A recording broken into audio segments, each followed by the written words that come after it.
Welcome to Suburban Warrior, the podcast that will impact, inspire, and empower you to transform your mindset and become the badass warrior that you are. I'm your host and fellow warrior, Crissy Piper, former clinician and corporate marketing exec turned multi-passionate entrepreneur, performance and life coach, and mom to 4 not-so-little warriors. Each week, I will bring you honest conversations with inspiring guests to share their stories of resilience, optimism, success, and simple yet effective strategies so that you transform your thoughts and change your behavior to get the results you want in your life. You will be empowered to take action, warrior up, and believe in you. Let's do this.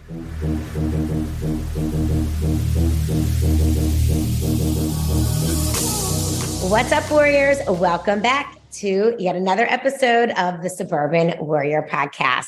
I'm your host, Crissy Piper, and today we have a delicious episode in front of us. You know, I think no matter where you look these days, whether you're like on social media, you're watching the news, you're reading something, everywhere we look, we are talking about food, we're talking about our diets. And I think everyone I know is trying to at least eat a little bit healthier these days. And, you know, sometimes it gets very confusing as to what's the right diet, what should we be eating? But overall, I think it's really just about eating a general whole foods, low fat diet, anti-inflammatory. That's another big one that we've heard. So on our episode today, we are going to get to the bottom of it. We're going to talk about healthy eating and how to eat healthier, and not sacrifice sort of any taste or flavor and enjoyment of your meals. So I'm really excited to introduce to you Maureen Sharaf, functional nutrition chef and owner of Planted Kitchens. She spent most of her career preparing and serving food for her customers. From years as a caterer and cook to running cafes and restaurants, food service is in her blood. She's developed an interest in food on a deeper level as a wellness tool when she began studying nutrition. She decided that she no longer wanted to feed people, she wanted to nourish them. She began cooking for clients, taking into account dietary restrictions, their health concerns, and the nutrient density of the foods she was preparing. Suddenly, her career was on a whole new path. Now, she serves them a meal. She's helping them to be the healthiest version of themselves. Welcome to the podcast, Maureen. Thanks, Crissy. I'm so happy to be here. I'm thrilled for you to be here too. And obviously, I know you pretty well because you have cooked for me and my family before. You know, when I'm on this health journey as well, as many people are, I'm gluten-free and dairy-free. So is my husband. Kids are not. Trying my hardest, but that's not happening yet. But, you know, we all sort of, I think, get to a point where we realize that certain foods aren't serving us well. And I think that's what it takes in order to change your diet. So let's first hear about, you know, how did you get into really, you know, I know you've worked in restaurants and you're a chef and got into nutrition. How did that all work? And especially into sort of this more like cooking to nourish as opposed to just cooking? Yeah. So I've always been in the restaurant business, as we mentioned. And I lived in Aspen, Colorado for 11 years. And about 7 years ago, I moved back. And out there, I was a catering sales manager. And I did weddings and all of the social events, the bar mitzvahs and the birthday parties. And it was really rewarding work because you're helping people celebrate. And there's just, you know, it's a wonderful, wonderful way to make a living. And I found it very fulfilling. I had to move back here for family reasons, like I said, 7 years ago. And I brought my 16-year-old daughter with me. I have 3 kids, but the 2 other ones had kind of flown the coop already. So I took a job as a corporate catering sales manager here in Pennsylvania. And I suddenly realized that I didn't like that work very much because I was no longer helping people celebrate. As a corporate catering sales manager, you're just kind of trying to make sure that the client's happy and nothing goes wrong. So you're not innovating, you're not trying to impress anyone, you're not being creative. So the work was really tiresome for me. It wasn't rewarding at all. in addition, when I got back to Pennsylvania, I realized that the obesity crisis is something that's real. Yeah. In Aspen, everybody's fit and healthy. And I got back here and everybody was smoking. And I really, it was a little bit of a thing for me. I couldn't really wrap my brain around the health crisis that was in front of me. So with those two things in mind, I decided to go back to school at night and get my certificate in holistic nutrition consulting. And at that same time, my daughter, who was a sophomore in high school, became pretty sick. She developed severe moodiness, which is kind of normal in a 16-year-old, but more severe than most. Okay. And she was constantly tired. She had headaches. She had stomach aches, and I knew something was wrong. So we started to play with her diet a little bit. And I always think the two things that you should consider first are gluten and dairy. Yeah. So we took the gluten out first. It seemed to work. We removed the dairy and things started to go in the right direction for her. So then once I knew what the problem was, then I had to figure out how to cook to those needs. Yeah. So that became a little bit of a challenge. I cooked all my life professionally and in and out of the kitchens. And all of a sudden I had to figure out how to not use the traditional ingredients that we always had used. At the same time, a friend of mine had come to me and said that her doctor had put her on a very restrictive diet. And it was severely anti-inflammatory. It was no dairy, no gluten, no nightshades. It went on and on. And she said, I can barely cook for myself as it is. I don't even know what to do. Will you cook for me, package it up, and bring it to my house, and I'll pay you to do that? Yeah. And so here was the challenge, right? I had my kid who was sick and this friend who was, on her own wellness path. And I was thriving. I just loved the idea of being able to figure out this kind of mystery of how to make things flavorful and delicious without the traditional ingredients that we were all accustomed to. So between all of those things, the Planted Kitchens was born. It's been very, very rewarding for me. I get to see my clients enter into a situation with me where they're not feeling their best. They're not performing their best. I deal with people who are running marathons. I deal with people who have weight loss, goals. And it's great to see those people, be able to figure things out and turn things around just because I'm cooking meals for them, and to attain those wellness goals because I'm a part of their life. So it's been really fun and rewarding for me. Yeah, it sounds like it would be. And I do think, just like listening to you talk and overall as a whole, like, and thinking back to even just for myself, it's been probably like 8 years now that I've been gluten-free, but I think when you are told like you can't have gluten, you can't have dairy, or when you first have to make that shift, I think it feels very restrictive and overwhelming.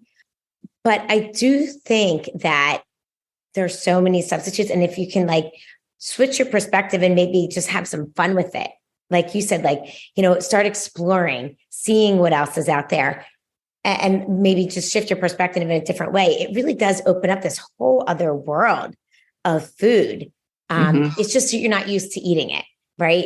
We're very used to cooking one way, eating one way, and it takes really learning, not only about food, but how to cook different foods, what substitutions to use. But it could be really fun and rewarding, even for the people that are eating it. Yeah. Well, one thing I try to tell my clients initially, regardless of whether I'm dealing with them on a nutrition consulting or a functional nutrition chef basis, is to never say never. Yeah. Because I think that even me, I took things out of my diet. I still play with my diet on a pretty regular basis, taking some things in, putting other things back. But I think that if you say never, I will never have a piece of pizza again. Right. I think that's a really hard pill to swallow. I agree. Think it's just too much. And I also think that it's not just tricking yourself, but when we talk about healing the body and healing the microbiome, that is the everything for the body. It's our immunity. It's our, general well-being. And if we eat properly and follow an anti-inflammatory diet at certain points, sometimes we can heal the microbiome and then be able to reintroduce certain foods that were causing problems in our diet prior to that. So never say never is a big one for me. And the other one that I try to tell people is that small changes can give us big results. And it sounds trite and silly, but it's true. And, I tell clients, if you're eating McDonald's and Burger King today, don't come to me and tell me tomorrow you're going to be a vegan, because that just doesn't make any sense, right? It doesn't make any sense to have these huge switches. And so start to play and think small. Think about, what it would feel like not to have sugar in our diet, not to have white flour in our diet, not to have gluten at all in our diet. The options are amazing nowadays, as you had inferred. The options are amazing. 10 years ago, it was not the case. There were not that many gluten-free options. And I think that, if we can just kind of do it small. I had an argument with a client. I did a cooking demonstration, and an older woman, she had attended this cooking demonstration, and she was telling me that she couldn't get the amount of calcium in her diet unless she had a glass of milk every morning. Oh boy. And I said, well, how does the milk make you feel? She said, the milk makes me feel sick, but I need the calcium. Oh no. And I said, listen, 2 cups of spinach equals the same amount of calcium as 8 ounces of milk, and it's more available in your body, So I think that maybe you should just reconsider. And she said, no, it's not. I said, okay, I'm going to move on from here. Yeah. So, but there are people that want to change. Exactly. And that's what I mean by just sort of, I feel like we get very stuck in our dietary ways, right? Just like anything else that we do in life, are very much what we eat are habits, and changing habits is sometimes very difficult, just like it sounds like it was for her.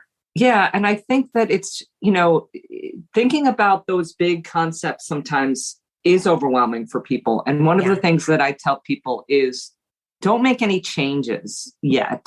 If people are, they come to me and they say, I got to lose weight, I've got to get healthier, I've got to do this, I've got to do that. I said, let's just analyze first before any changes are made. Let's be super honest about what is crossing the sacred barrier of your lips. Yeah. And if you can write down for 2 weeks, everything you eat, even if it's Twinkies, it doesn't matter. As long as you're being honest with what you're eating, how much water you're intaking, how much fiber you're getting, is your diet somewhat balanced? Are you looking at micronutrients at all with regards to what's going into your system? If we can get to the point where we're actually analyzing what's going in, we'll have a better understanding of where the changes need to happen. So, that's a huge start, is just an understanding, a really, really honest understanding. Yeah, that makes sense. So let me ask you this, because I know inflammation is obviously a big topic of conversation these days for everybody. For obvious reasons, because I think so much of what we eat in our American-based diet causes inflammation, whether we feel it or not. So if someone wanted to start eating healthier and start eating what we call a quote unquote anti-inflammatory diet, what are the things that they would have to remove from their diet in order for that to happen? That's a really, really good question. The first one, which I'm pretty adamant about, is sugar. Okay. And sugar is a drug. I hate to sound like everybody else, but it really is, because it has addictive properties. Yeah. Right. So we all know, if you wake up and you eat the wrong thing first thing in the morning, at least for me, I should only speak in my world, but if I were to eat something that had sugar in it first thing in the morning, all I can think about all day is sugar. Okay. So let me ask you a question about that. Is there a difference between eating a donut and eating a cup of strawberries? Yes. Because the sugar that's in the strawberries is naturally absorbed slower than the sugar that's going to cause that sugar spike. Gotcha. Okay. And then the fiber that's in the strawberries also allows for that slow absorption. Gotcha. Makes sense. So we're avoiding sugar spikes. Those, And you're as not much as adding gluten and, flour and all that other and crap fry. and fry it. Right. Exactly. Pretty much a no across the board. But right. Okay. All right. So yes. Okay. So that makes sense. Sugar is a big one. Dairy and gluten are big ones as well. Now, I'm not an absolutes type of person. Sugar is an absolute, right? You have to watch your sugar intake, period, amen. But with regards to gluten and dairy, I think, again, it goes back to awareness. Yeah. You have to know what you're eating and how what you're eating makes you feel. Yeah. And if you're not willing to do that, then you're probably not going to get to a point where you can start removing things or being honest. But, if dairy makes you feel sick, we probably shouldn't eat it. Right. And I think that, like, for me, I love dairy and I love cheese and I love ice cream. I mean, I'll never forget the conversation I was having with a functional medicine doctor that I was working with, who literally was like, okay, so what are your non-negotiables? I mean, we weren't really even talking about changing my diet, but I was gluten-free at the time. She's like, what are your non-negotiables? And I'm like, well, ice cream and cheese, because they're like the two things that make me the happiest in my life. Like, I love ice cream, and I could literally just for a meal eat a platter of delicious cheese with some fig spread and crackers. And, that's just like what I ate. I love them. And by the end of the conversation, she's like, so I think all of your health issues are basically because you eat dairy. I was like, oh my God. So my point of saying all that is that I didn't realize that dairy was not making me feel well. It's not like I ate a bowl of ice cream and got a stomach ache right away. Right. So there weren't like triggers for me that way to say that this isn't good for me. But over time, it was causing, it's the inflammation. It was causing joint pain, reflux and basically asthma that I had my entire life. And then when I stopped eating dairy, it just mysteriously went away. So, crazy things. I get nervous about being in the role that I'm in. When I tell people what I do, they either ask me what they should be eating or they get defensive about what they're eating. And so a lot of times I find that it's just a gentler approach, right? We can wiggle into kind of, a healthier lifestyle by removing some things slowly and gradually. Sometimes it's not the case. Sometimes there is a severity of a health issue that needs to be addressed and we need to remove something right away. But I do get nervous when we do these, when I make these sweeping generalizations that gluten and dairy are bad, because it's hard. I don't want to turn people off. I don't want to lose anybody before I even get a chance to talk to them. Exactly. And everybody's physical bodies are very different, right? So everybody reacts differently to everything that they eat. And so, now, I'm dairy free, but that doesn't mean, to your point, doesn't mean I don't ever have cheese or ever have a bowl of ice cream, because now that I removed it from my diet for whatever it was, 3 or 6 months, and saw some real physical changes, I am able to have it once in a while without feeling guilty, and I can enjoy it. It's just not something I can have every day. Like, instead of milk, in my cereal, I'll have oat milk, substitutions and don't you think it is a lot about, like, unless someone has like a severe allergy to something, which I don't, but like, don't you think it's really about what you do every day that matters? Like, and it's like, like consistency. So it's not like cheating once on the weekend or when, kind of thing. It's really what you do as your habitual eating that matters. I think that's a really good point too, in that I tell people you got to break it down to 2 types of eating. There's probably more than 2, but let's just start with 2. Okay. And everyday normal eating, and then celebratory eating. Love it. Yeah. So you're not going to eat the same thing for dinner a Tuesday in February that you're going to eat on your birthday. Nor should you, right? You should celebrate. Food is about celebrating. Absolutely. It's about enjoying the things that we love. It's the thing that brings us all together in certain regards, right? Absolutely. We meet over food. We discuss food. for me, it's always an entree point to someone I don't know. What do they eat? What's their favorite foods? So I think it's, you have to really analyze whether it's just Tuesday morning or it's your birthday. Yeah. And it goes back to that never say never thing. If you're going to say, well, I can never have a piece of chocolate cake again. I mean, the world's going to come to a screeching halt. Right. I mean, who can say never about that? Right. Okay. So let's talk about your thoughts on being vegetarian versus not. Okay. What are your thoughts there? So this is also a very hot topic right now too. Yeah. I've been a vegan. I'm currently eating meat. My diet is for me.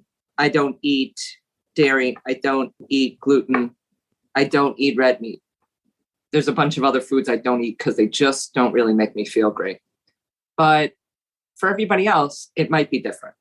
Right. Now, my living situation is I live with my husband. And if I said to him, I'm going to be a vegan, and I'm obviously the main cook in the house. Right. It would cause a little bit of stress. Right. I also cook meat for clients. So for me to go in and say, I don't eat meat, so I have to cook for you without meat is a little bit of a thing. I don't eat a lot of meat. I eat more fish than I eat any other source of protein. But I just think the absolutes are tough. Vegetarian diets, to me, can be very difficult because vegetarians at times will eat more pasta and dairy than even an omnivore. Yeah. So that makes me worried. So for me, a vegetarian diet would never work. I don't eat pasta. I don't eat dairy. So, I think that it's better to take the things out slowly and experiment and see what works. If you are going to eat meat, fish, make sure you know where the source is. Yeah. I am a big no-no when it comes to farmed fish. Yeah. If you've ever been to a fish farm, you'd never want to. You'll never eat it again. Yeah. I did that once. That's all it took. Never again. And that was going to be my next question. So if you are eating, meat sources of protein, are there ones that you think are better than others? And obviously you think that better to eat like more poultry and fish than red meat. Again, for you and for health. And listen, that's been, I feel like that's been since like I was a kid. They started saying, red meat in small doses, kind of moderation, right? Yeah. In moderation. Yes. Thank you. And, and then now we have organic, which I'm assuming is just healthier to eat. It is. But here's the thing. So you have to consider the source. Okay.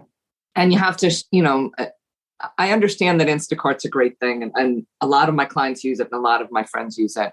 People don't like to grocery shop. I walk into the grocery store like a kid in a candy store. I want to know fresh, what's new, what can I find?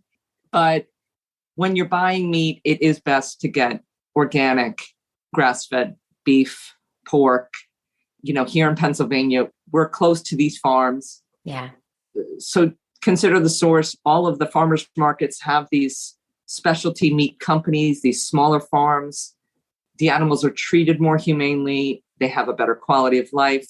But more importantly, there's less disease on these farms and less antibiotics that are needed to keep these animals, to grow the animals to the point that they can be used for meat.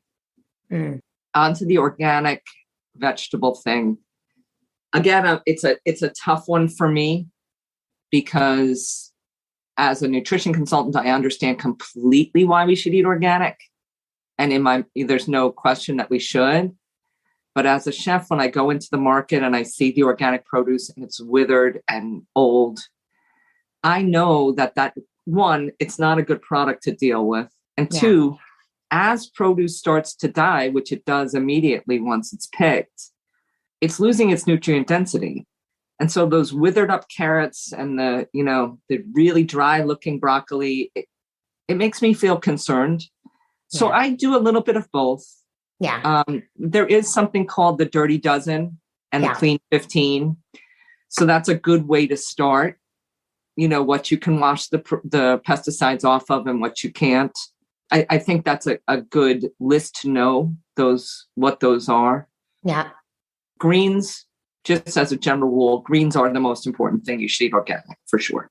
Okay. That's good to know. Yeah.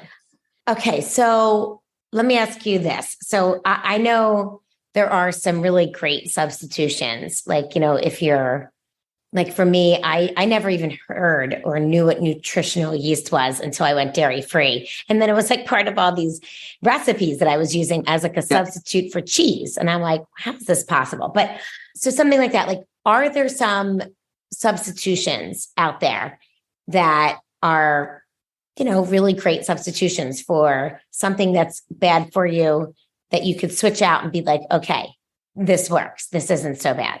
Yeah. Nutritional yeast is a great one. That's a great one because it does add that umami, cheesy flavor to things. Yeah. I've tried a lot of the vegan cheeses. Yeah. And some of them make me feel a little concerned because you got to read the labels. Yeah. Right. Some of them actually have gluten in them, ironically. I mean, they really do. I've bought dairy-free cheese before and I've gotten it home. And it's not cheap. It's like expensive. Sure. And it says contains wheat on the back. And I was like, you have got to be kidding me. Right. I can't believe. So I do agree with that. You really have to read your labels because you have to read the labels because if there's a ton of chemicals and things. Yeah. It goes back to the Impossible Burger versus a beef burger. Exactly. Right. An Impossible Burger is made in a lab. It has 18 something, maybe more than that ingredients. Half of them, you don't know what it is. Yep. I happen to think they're delicious, but I don't eat them because you don't know what's in it. Yeah. I can't pronounce half this stuff. So why would I eat this? But is it better to eat, a grass-fed beef burger? I don't know. Maybe. Yeah. Maybe. Yeah. Just how does everything make you feel? And exactly. How do you feel?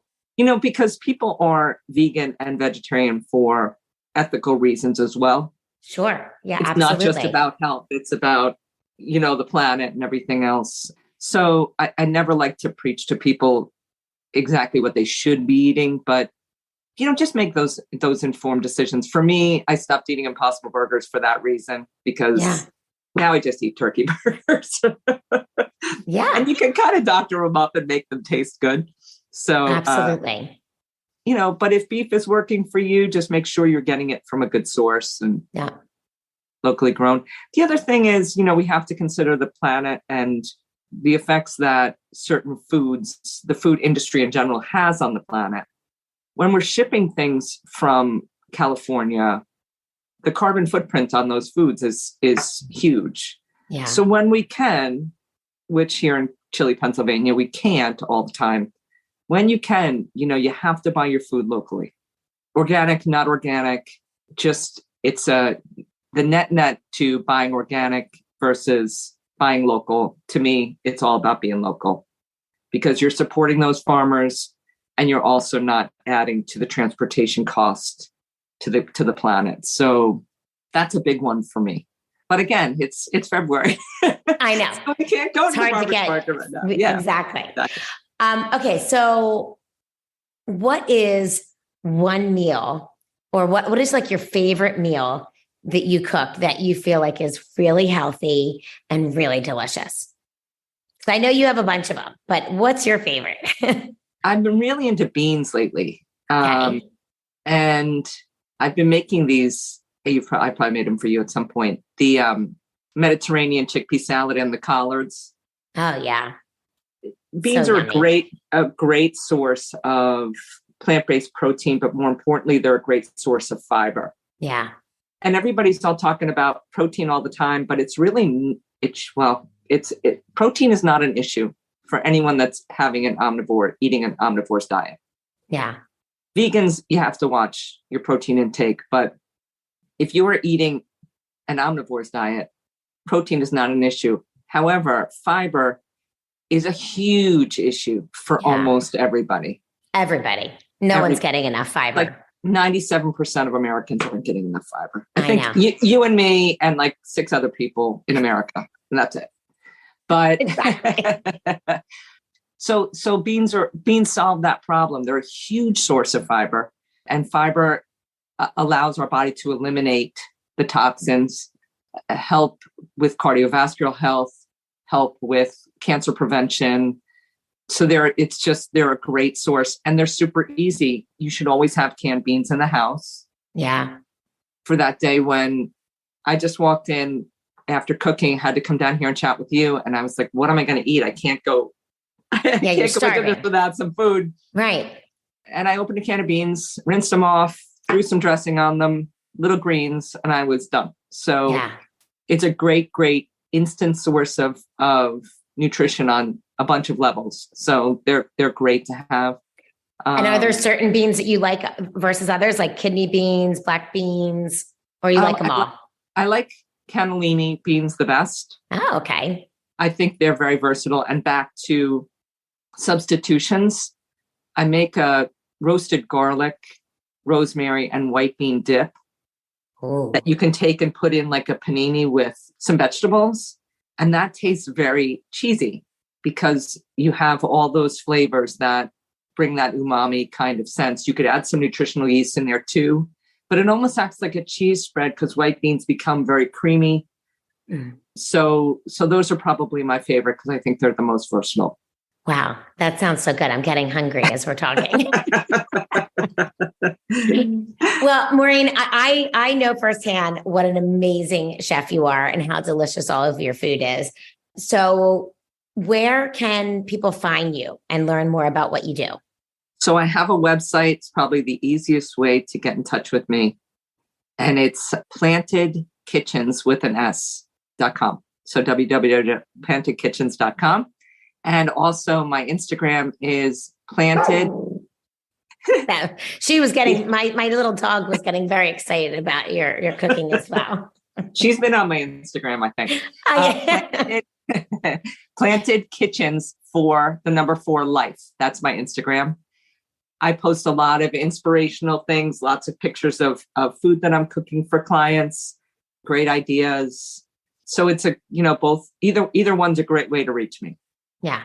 Yes. And I know I am taking clients right now.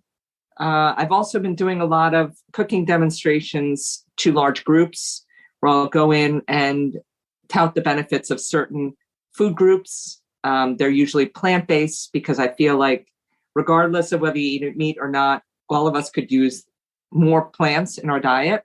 Absolutely. So, and more direction on cooking more plant-based. Exactly. Right? Yeah. So the how and the why, why do we need these things and how do you get them in the diet? Yeah. So those cooking demonstrations are a great resource for that. It seems like I can get to a large audience without any sort of commitment, long-term commitment. Yeah. And it's help fun. a lot of people. So it's fun. Like it's a fun and something different, right? To do. Sure. You're learning and maybe drinking a glass of wine or doing something while you're doing it. I mean, I think that's a great idea. Great activity. Well, thank you so much, Maureen. Thank you for being on the podcast. Thank you for sharing your story and all of your expertise. I love you. I think you're amazing. And I'm so glad that all of my listeners will get to learn about you and hear how amazing you are as well. So thank you so much for being on. Thanks, Crissy. It was really fun. Thank you. You're welcome. Okay. All right, guys, make sure you check out Maureen at Planted Kitchens for Life on Instagram and Planted Kitchens. And I will be back next week with another awesome suburban warrior here to share her story. Have a great week, everybody.